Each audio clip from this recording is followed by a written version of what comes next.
Revelation, the 6th chapter. Now we studied about the horses. All right, and every horse was a different color. Last Sunday we studied about what color was that last horse. There was a white horse. Okay, a black horse, a red horse, and what was this other weird colored horse? Green horse. All right. Now, if you'll see in some of your commentaries or over in the side columns, it'll say green. All right, that horse. Our word chlorophyll comes from that Greek word. Chlorophyll is what? That's the green in plants. All right. There's different things, different elements in the plants. The thing that makes the plants green is chlorophyll. What makes a chicken's legs yellow? And a duck's legs yellow. What's the element that does that? What do you know? How many of you know? Does anybody here know? What is orange?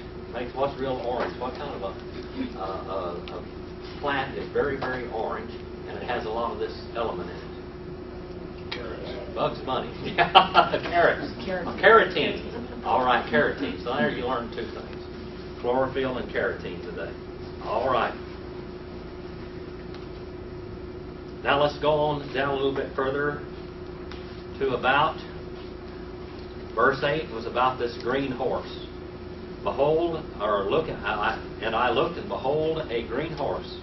And he who sat upon it, his name was Death, and Hades was following him, and authority was given to him over a fourth of the earth to kill with a sword, and with famine, pestilence, and by wild beasts of the earth. Now, this same person rides all these horses, doesn't he? It's the same person. Who is he? Who is he? Who is the guy? We know who's indwelling him. He's the Antichrist. All right? He is the false Messiah that comes upon the earth. This is who he is. And he's riding different horses. He comes out on a white horse. Now, what's the white horse do? Safety. Safety. White flag, remember? You know, that's what they wave was a white flag when the people surrender or say it's peace or whatever. And then he switches horses. His horse that he rides the second time is what? Red. Red horse. Red means what? Bloodshed. And then black. Death. Yes, brother. Is that safety of the first 3.5 years? The first part of the tribulation period is going to be a time he's coming out on a peace platform. Well, wouldn't that be the white horse? That's the white horse business. All right. And then the green horse, that is that's just death and destruction at that period of time. Now, going back to the white horse, when he comes out on the white horse, this Antichrist, this false Messiah, this Jewish Messiah, is going to have all the Western nations will listen to him. And there will be a lot of civil war within those nations. Now, within those nations, it's said right here, so far, 1/4 of all of them are going to be murdered. What kind of executions are they going to be? What? It's going to be beheading, and they're going to be public executions, and they're going to be televised all over the world. That's what the book says. Okay? That said that 2,000 years ago. All right? But now, just now, that's happened.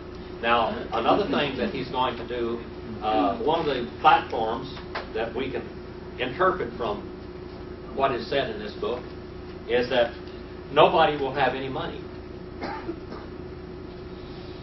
You won't have any money.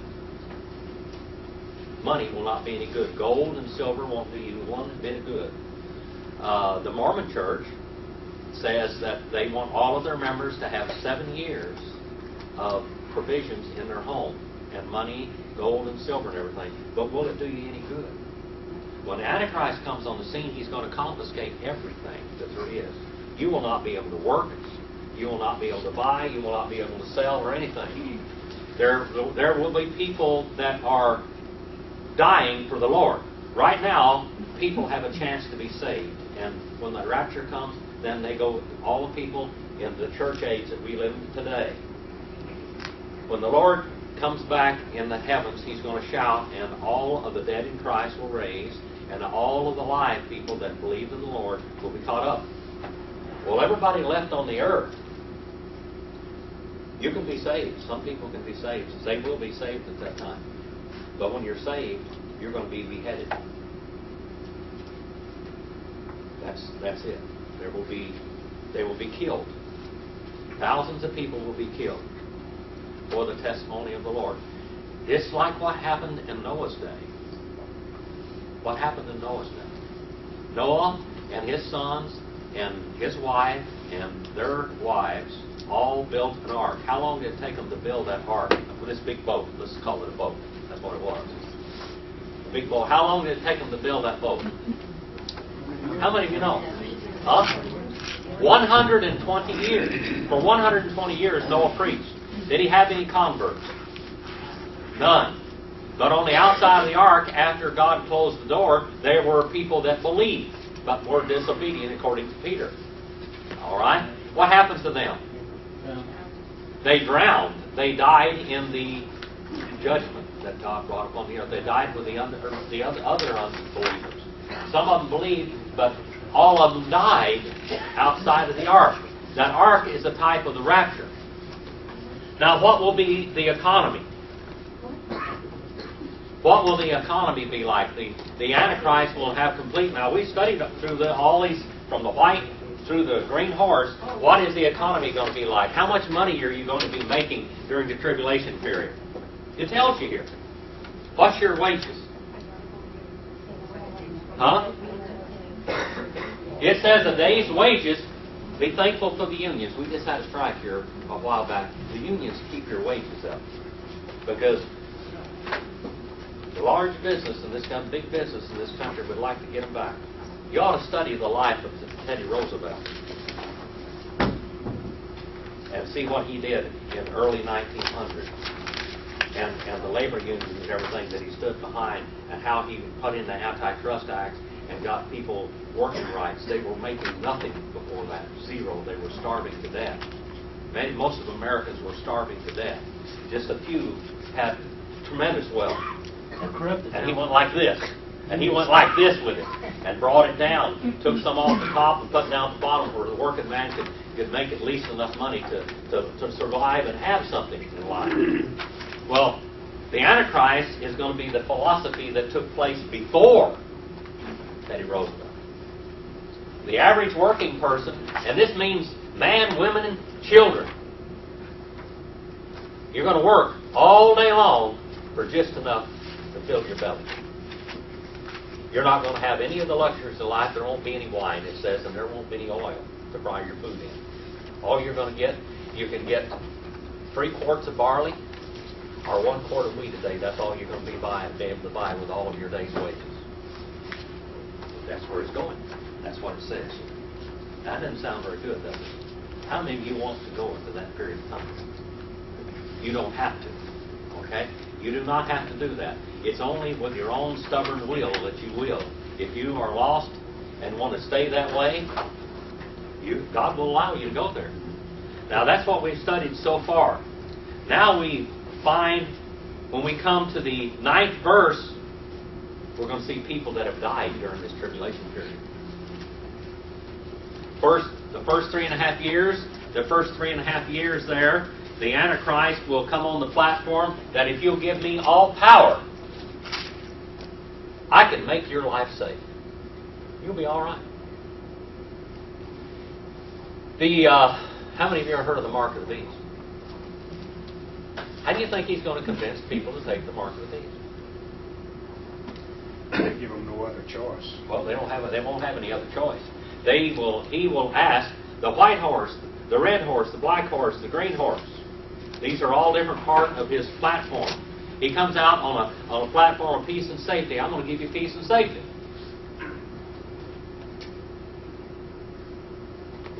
Michael, did anybody ever try to steal anything from you? Yeah. During this period of time, nobody will ever be able to steal anything. Did you know that? He said, "I'm going to make you safe. There won't be any armed robberies. There won't be any thefts.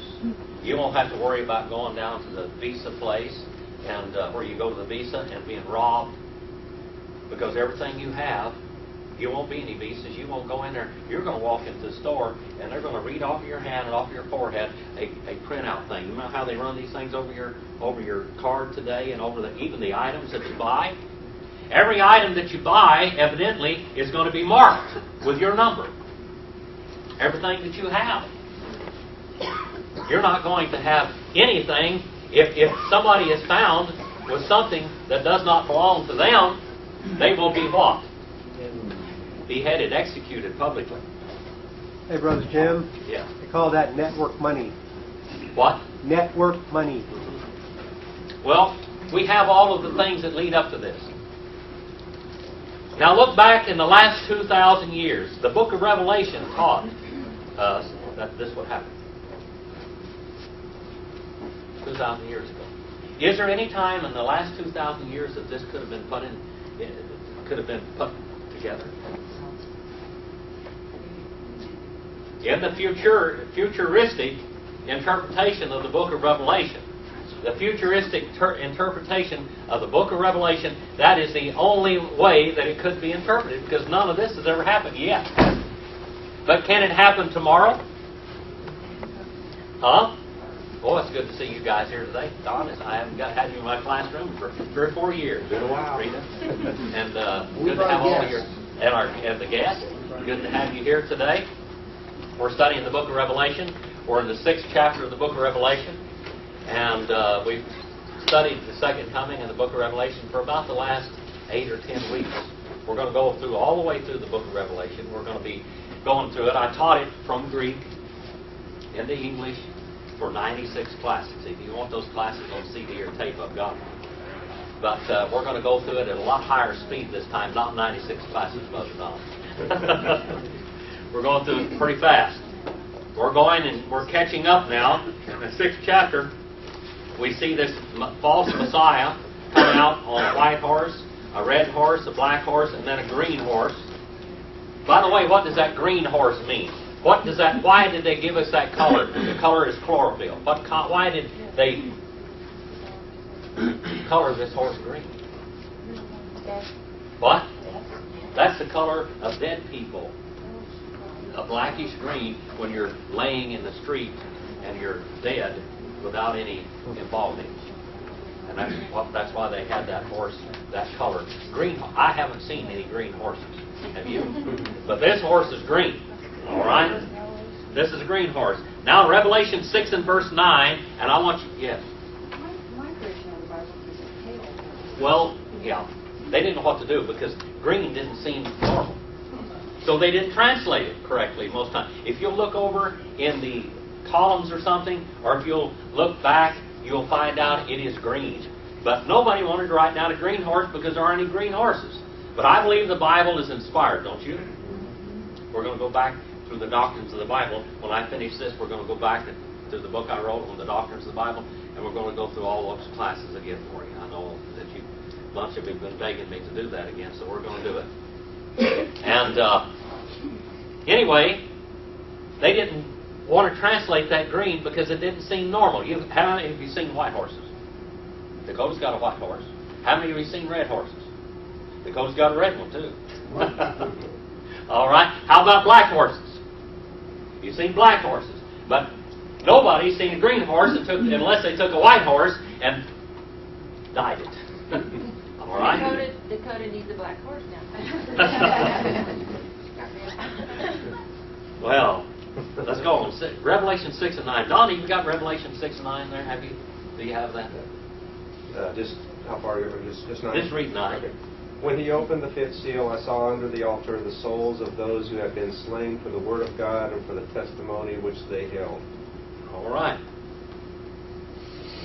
Now, we're jumping into heaven. We've gone from the earth. Now we're seeing what's taking place in heaven. How many of you ever heard of the term soul sleeping?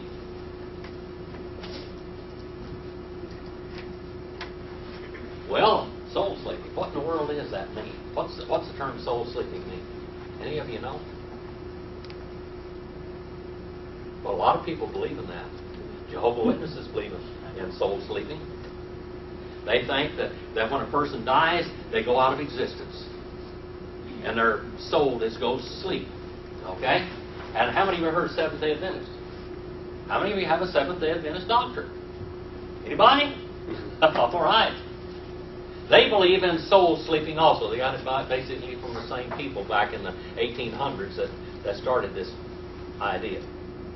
Soul sleeping is that they believe that when a person dies, that the Bible says that they go to sleep. Did you know that? The Bible says that they fell asleep in Jesus or whatever, they fell asleep. What falls asleep? What looks like it falls asleep? Your body.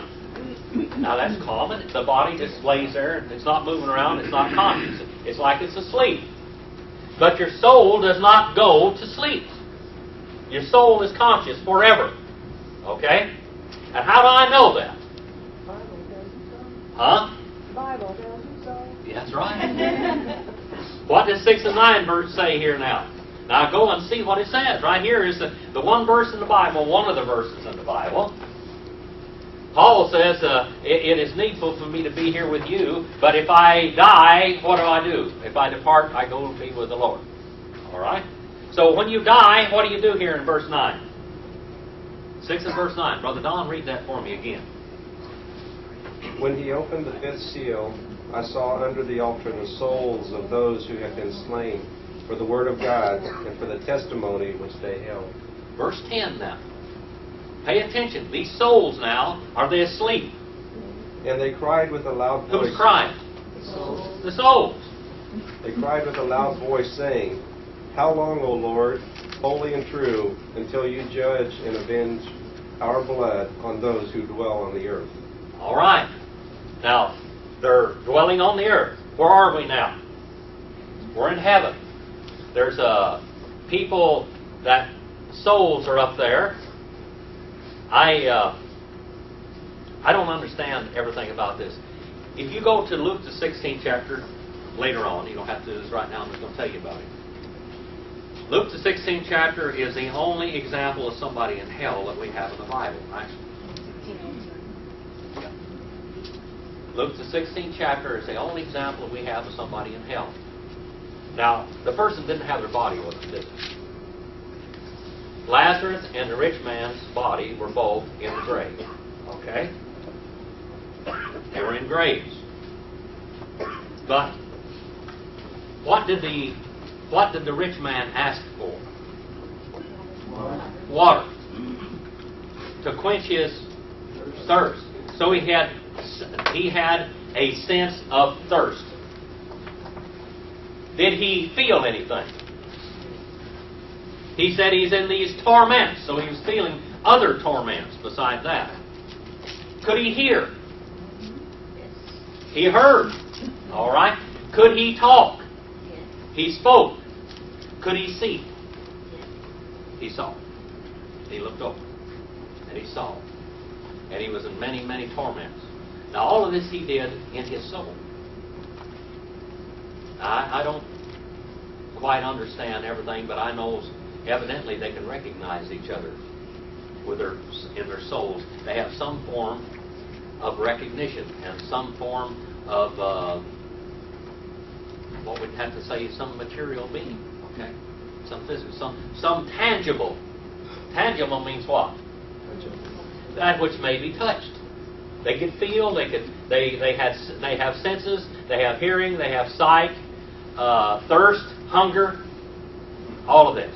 Well, these souls are crying out to God, and they're asking God to bring judgment upon those on the earth that have killed them.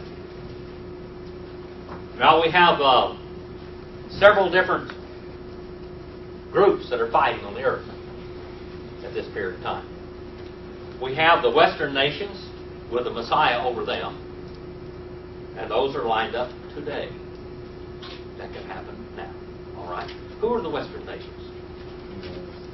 The United States, Israel, and all of the Allies. All right, the Allies. Okay, what other group is there in the world today that we're having a lot of trouble with right now?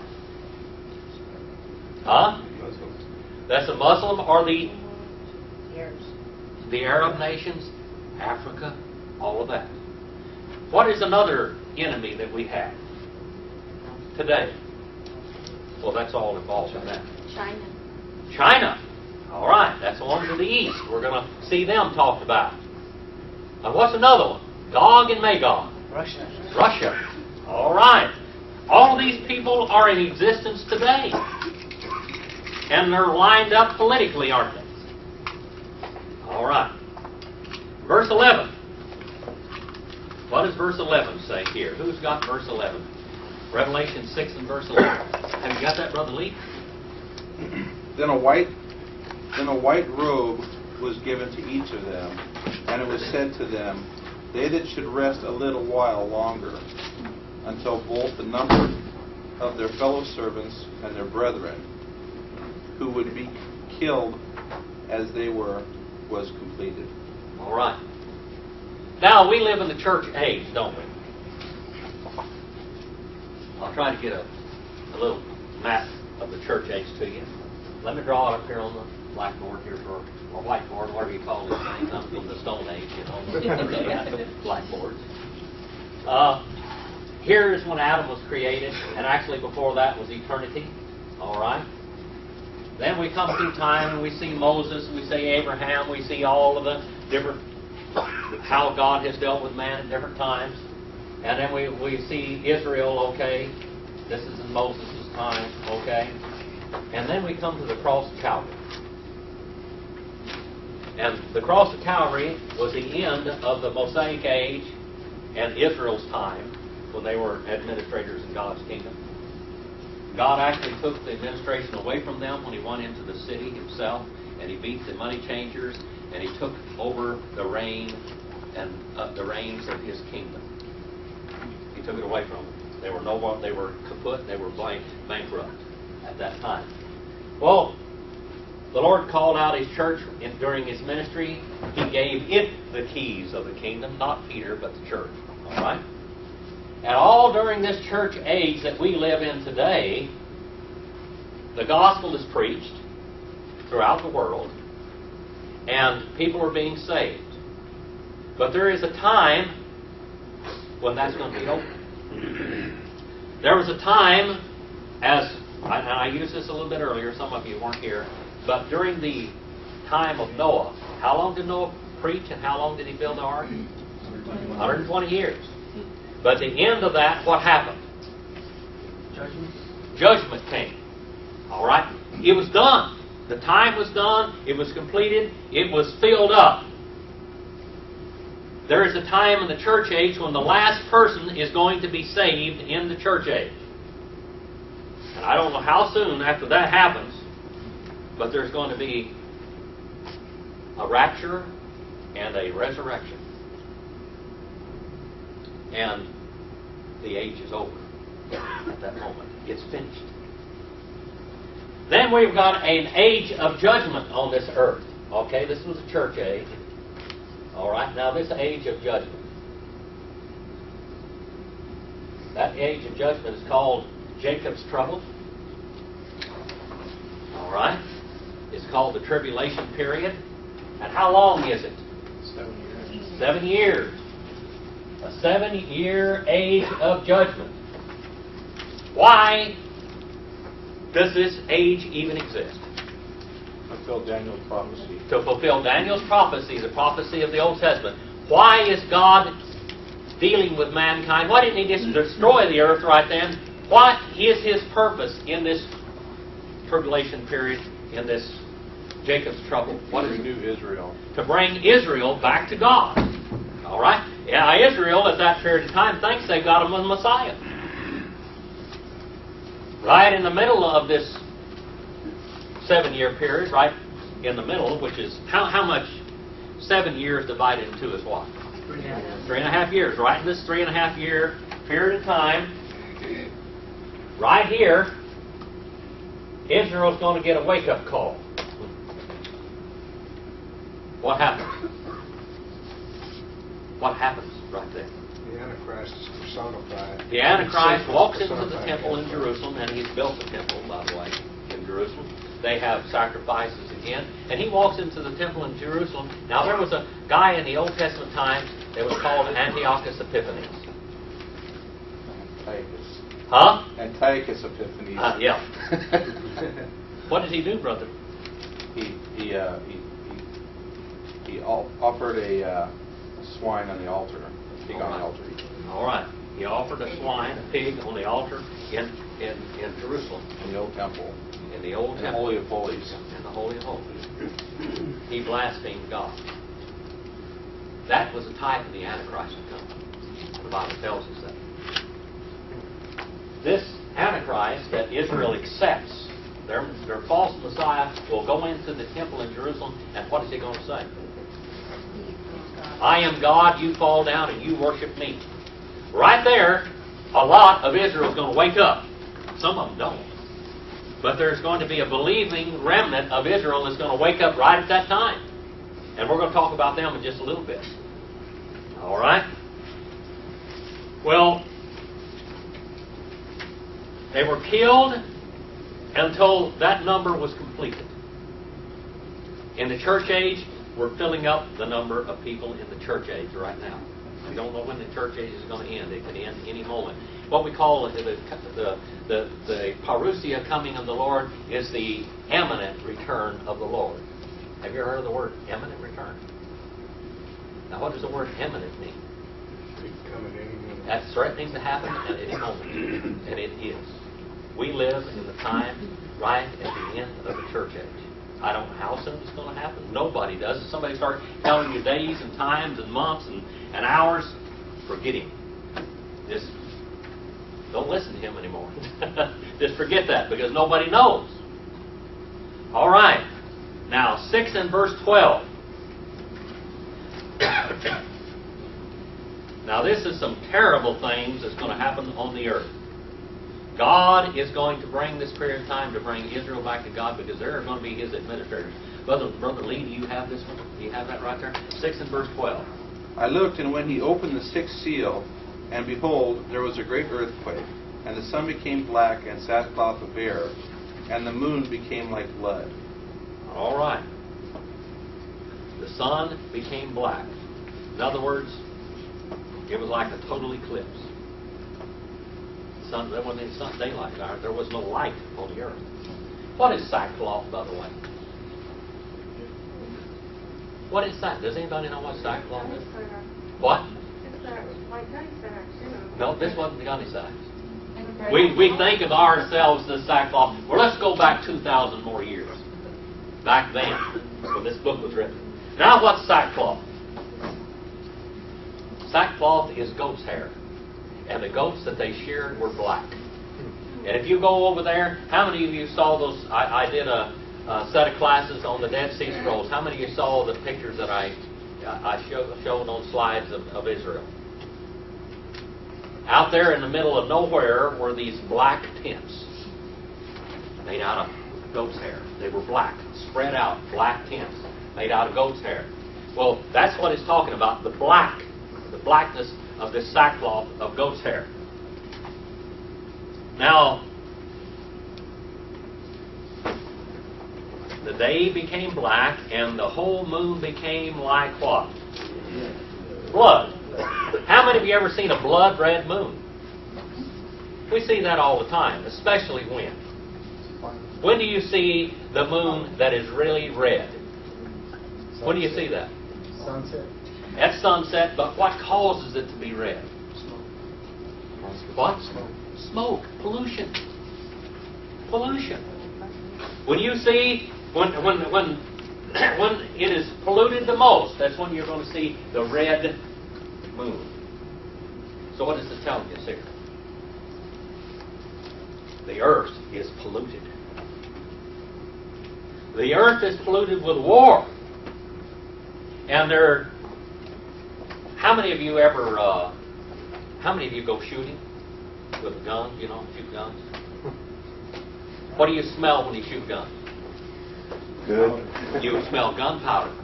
Is there smoke? Yeah, according to what if you shoot black powder, it makes a lot of smoke. The other ones don't quite make as much smoke. but it has a smell to it. And it burns.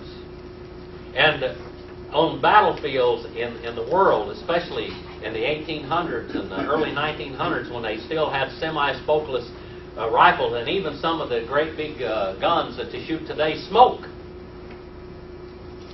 the skies are going to be just black with the smoke and pollution. It was said one time that a squirrel could climb in a tree in the British Islands and jump from tree to tree all the way across Europe and land in Israel and never hit the ground. Because of all of the wars and the greed of what took place, within a few hundred years, most of the forests of Europe were completely deforested.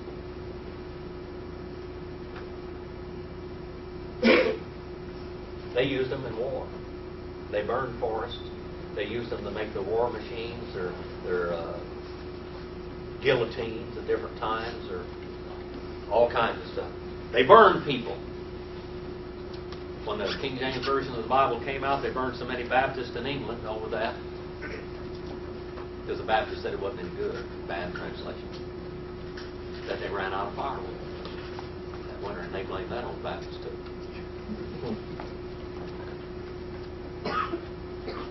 By 1900, Teddy Roosevelt put in a whole lot of protection of the forests. By 1900, America was still a very young country. But by 1900, 50% of the forests in America had already been destroyed. You know, 50% of them were already gone. All the virgin forests, 50% were gone by 1900. And he put in all of these national forests. That's how Yellowstone and Yosemite and Sequoia, that's how all of these were protected. He protected them because he realized that they were going fast. Well, during this period of time of devastation, the forests are going to be burned up. There's going to be smoke in the heavens. Smoke so thick and pollution so bad that you won't be able to breathe. That there'll be no light. That every night, the sun and the moon, when they shine, they will be red. Verse 13. Who's got that? Brother Lee, you still there? And the stars of heaven fell to the earth, as a fig tree drops its late figs when it is shaken by the mighty wind. All right. There's going to be a meteor showers. Things are going to hit the earth. Do you know that every day that the earth gains several tons? It gets several tons bigger every day. How many of you knew that? So you astronomers and everything. Meteors and stuff hit the earth all over. Every day, the earth gathers up more weight from the meteors hitting the earth. We don't ever see them. How many of you ever been out there in the meteor crater in Arizona?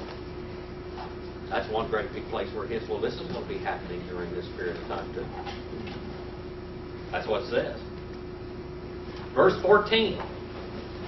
Let's go to verse 14. Brother Lee, go ahead and read that. Then the sky receded as a scroll when it was rolled up, and every mountain and island was moved out of its place. All right. Now on the earth, there was a period of time when the earth was Gondwana or Pangea. How many of you know those two terms? Gondwana and Pangea. What's Pangea mean? Pan means what? All, and Gea, earth. All the earth, here we have the earth like this. Before the Tower of Babel, on the earth, this was land, and this was sea. All right? God told mankind not to build big cities. Nimrod and his cohorts built the Tower of Babel. And God intervened with judgment, and He shook down the Tower of Babel. And He divided the earth, and He also confused the language. So right at this period of time, if you look on your world globe, you'll see how the earth was divided. You'll see how the African continent fits in and all the pieces together. God divided the earth. The Bible says in the days of Peleg, God divided the earth. He shook it down. Well, things moved. For hundreds of years after this took place, nobody built houses made out of stone. Did you know that? They couldn't build any cities. They were living in tents.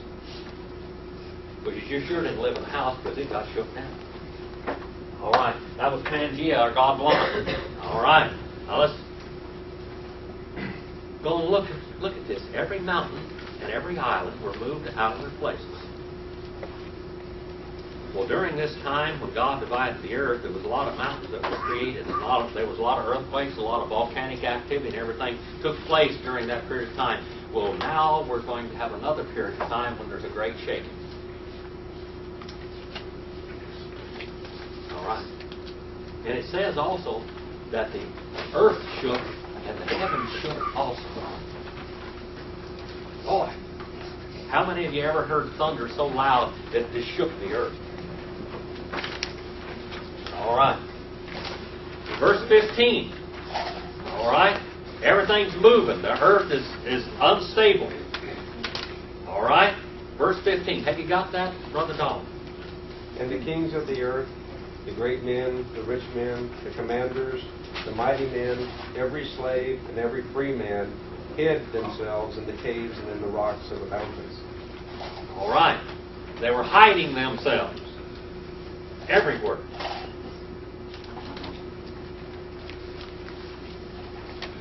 Hiding themselves for what?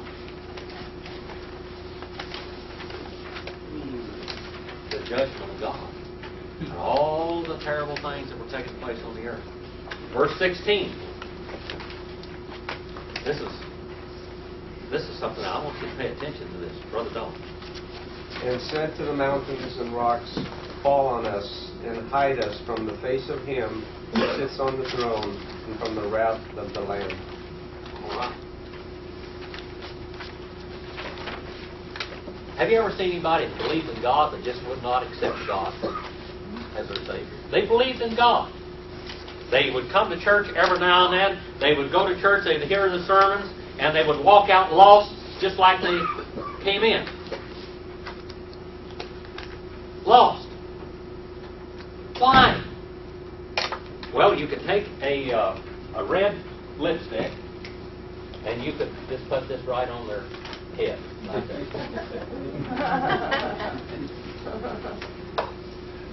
Right there. So every day, when they got up and looked at themselves in the morning, they would know that they were stupid. And willful. And arrogant. Well, there are people that are going to do this. They got to wake up every day and reject God. Every day they got to reject God because they know He's there. They know judgment's coming upon the earth, but they will not have Him. Well, for one thing, here at this period of time, when you're born again, it costs you something, doesn't it? What's it cost? Your head. You're going to die. There isn't any place for Christians on the earth. They're going to be dead. We have this complete control. Verse 17. Don, what does that one say? For the great day of his wrath has come, and who is able to stand? All right. The great day of the wrath of God has come. Now, in chapter 7 we have a intermission. How many of you have been to a movie like a long movie, and they have an interlude or an intermission between, and they'll put up another roll or a reel, and they'll play it, and in between you go to listen to music and everything. And that's what we're doing right here, brother. We're listening to some music now. This is some entertainment in between. All right, an interlude. All right. We jump up in heaven at time and we see what's going on up in heaven, and we look back to earth. Now this interlude in 7, it starts out in Greek, it says metataute. After these things. After these things. And what else happens here? After these things, Brother Norm, do you have that at all? Are you there? Yeah. 7:1. After these things, I saw 4 angels standing on the 4 corners of the earth, holding the 4 winds of the earth, that the wind should not blow on the earth, or on the sea, or on any tree. Man. You know, Jim, on the first half of tribulation, it's not going to rain on earth. No rain. Well, during there's going to be periods of time. What does rain do, by the way? Cleanses things. What does wind do? You people in the San Joaquin Valley ought to know what wind does for us. What does wind do here? It blows the smog out of here. The smog in this valley comes and settles all the way from San Francisco this way, and it wanders down here. We have a prevailing northwest wind bringing all that stuff all the way down here, and here it comes and sets in the soup bowls of the San Joaquin Valley. And when we are lucky enough to get some wind and rain, we can see the mountains again. How many of you have been here for 50 years? All right. Brother, do you remember when you were young, you could go out and you could see the mountains in every direction? You could go out, when I was a young boy, I could go out and I could look to the coast and I could see the coastal range. And I could look and I could see Yosemite, the Sierras up there. And I could look and I could see Bear Mountain and I could see Greenhorn Mountain. I could look south and I could see the Ridge Route and all the things up there. I could just turn around and see mountains in every direction. How many of you ever went to Pismo Beach 50 years ago or 40 years ago? Anybody? There was a guy out there on the Pismo Pier. His name was Tony. He was an old Italian man. And he lived here in the Bakersfield area before it was even Bakersfield. One of the oldest settlements in this area is where I live. Did you know that? That was called Gosford, California. You see all of those eucalyptus groves out there? An English colony came in there and settled that area. And if you go out to the Pioneer Village and go out to the post office there, you'll see a box out there for Gosford. Okay? Well, that's where that English colony was. All this valley here, and this old man lived here around the 1870s and 1890s and through there. And he said that was the clearest place that I've ever been in the world. You'd never know it today, would you? He said you could see a horse and buggy coming for 100 miles. He said you could see somebody coming, or a cattle drive, or walking Marietta with his wild horse gang. You could see him coming for many, many miles. You could see the dust they were kicking up, because there weren't any paved roads, of course. He said, is it still like that? And I said, yeah. Back then. But it faded. It faded. Well, there's not going to be anything on this earth to clean it up. It's going to stink just like it is. God is going to let mankind live in a cesspool for a while because that's what He wants. The number 666, the number of the Antichrist. You know what that means? What's the number of man in the Bible? 6. We're going to see the trinity of evil mankind just take place on this earth for a while. 666. Verse number 2. Who was reading that? Who's got the number? Verse read. Then I saw another angel ascending from the east, having the seal of the living God. And he cried with a loud voice to the 4 angels to whom it was granted to harm the earth and the sea. All right, go on a little further now. Saying, do not harm the earth, the sea, or the trees till we have sealed the servants of our God on their foreheads. All right, now something's going to take place here. God's going to seal His servants. Now we're going to figure out who they are in the next verse. Who are the servants of God? There was a period of time that we live in today when God's churches are the administrators of God's kingdom on the earth today. Before that, Israel was. God took away the reins of the kingdom. He took away the administration of that kingdom from them and gave it to His church. All right, that church has the keys of the kingdom right now and the reins and the administration of the kingdom. The whole reason for the tribulation period is to get Israel in shape to take back the administration of God's kingdom on earth. For how long? How long are they going to administrate God's kingdom on the earth? Huh? 1,000 years on this earth. They are really going to glorify God for 1,000 years. They never did it back here at all. But they're going to glorify God for 1,000 years on this earth, and He's getting in shape to do it. Now He's going to seal the bondservants of God, and He tells these angels, do not kill all the trees, do not destroy all the water yet, and all the sea. What does the sea do to the earth? It cleanses the earth. It is the anti-pollution device that God created to clean up the earth. The ocean does. But when you pollute the oceans, what happens? Everything becomes dead. You don't have any rain, you don't have any wind, you don't have any ocean, you've got death. That's all you've got. All right, 7 and verse 4. Read it. See what that says. And I heard the number of those who were sealed. 144,000 of the tribes of the children of Israel were sealed. All right. The children are the sons of Israel. The word sons is the heirs of Israel. Who's Israel? Jacob. Jacob. God changed his name from Jacob to Israel. That means Prince of God, by the way, or man of God. That's what his name is. Now, these are his children here. These are Jews, so to speak. All right? This is Israel. This is natural Israel. These are the people upon this earth. We had a Jewish man come and speak to this church here a while back. Zola Levitt. Some of those people already believe today, but many of them still don't believe. But they're going to become believers now. Verse 5.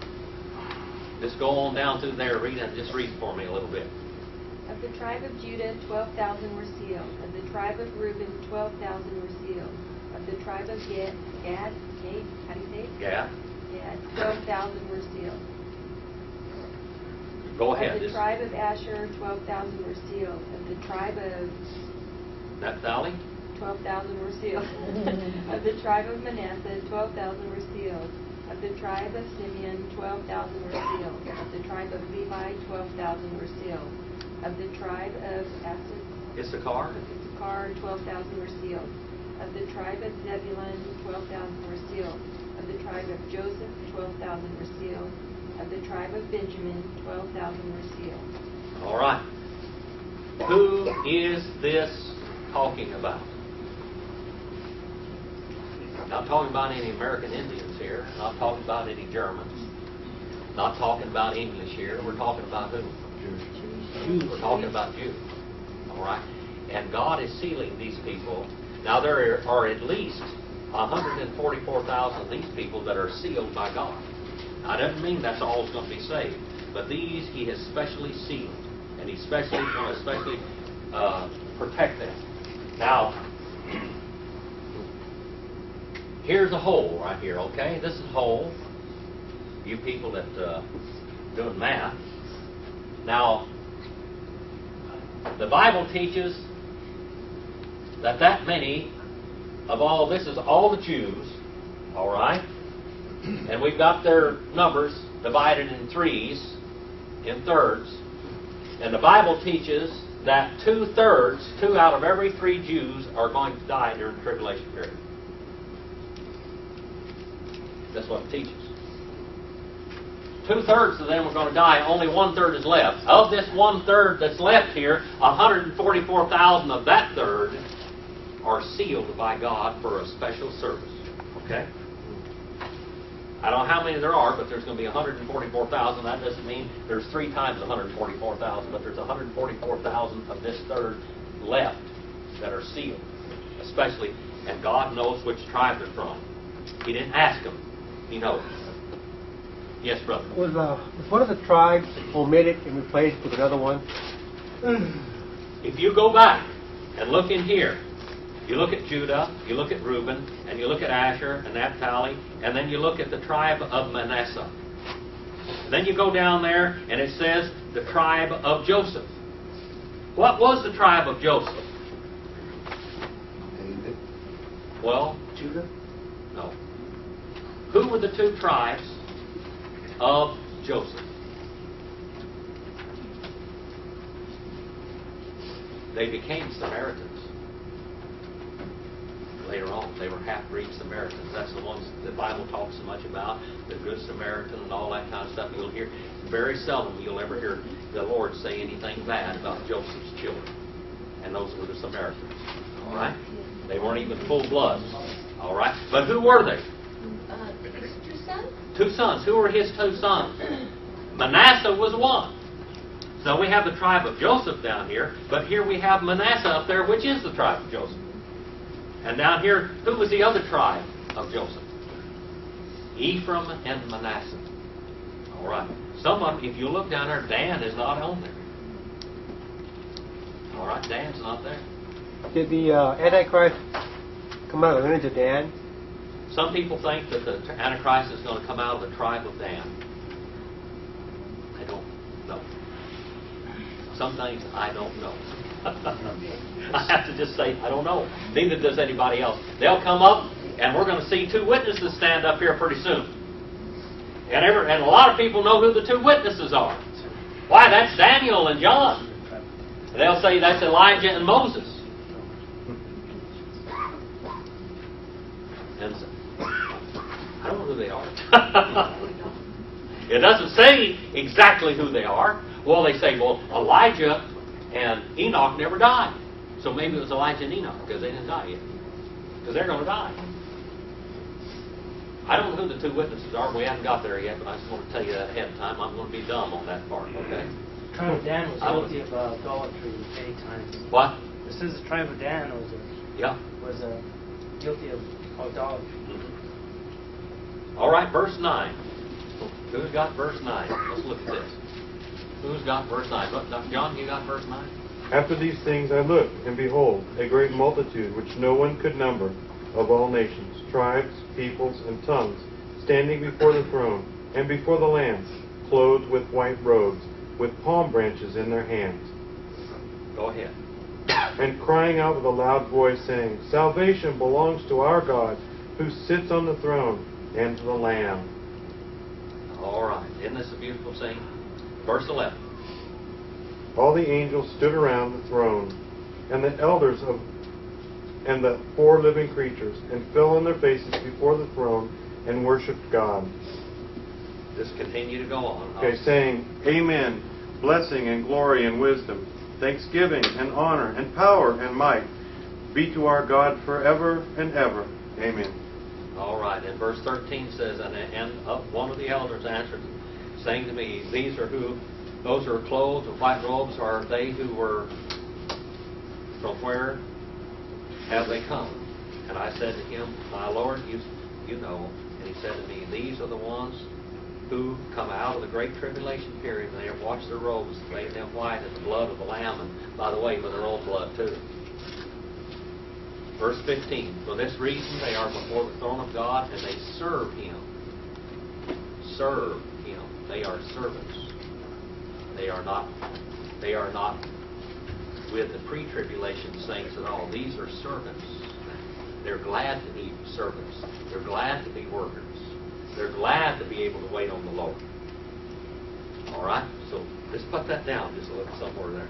Serve Him day and night in His temple, and He who sits on the throne shall spread His tabernacle over them, and they shall hunger no more. Neither thirst any more, neither shall the sun beat down on them, or any heat, for the Lamb is the center of the throne, shall be their shepherd, and shall guide them to springs of the water of life, and God shall wipe away each and every tear from their eyes. Well, that's a good way to finish the class today. And on a good note, we've once from the terrible tribulation period on the earth to a wonderful scene in heaven. Another one of those interludes, all right? Another one of those times when And you see all the terrible things happen, and then all of a sudden you see something good that makes you smile. Well, you know what? You can be in that group. Which group you want to be in? You want to be the beheaded ones? Or do you want the ones called up? That's up to you today. You still have that opportunity today. You may not have it tomorrow, or tomorrow afternoon, or even this afternoon. Well, thank you for your attention. Thanks, all of you coming, all the visitors to the class. Good to have you here. Good to see you here today, Don. Oh, I got you in the class for a long time. And Brother Art's going to come up and dismiss us in prayer and ask for prayer requests and things. And thank you so much.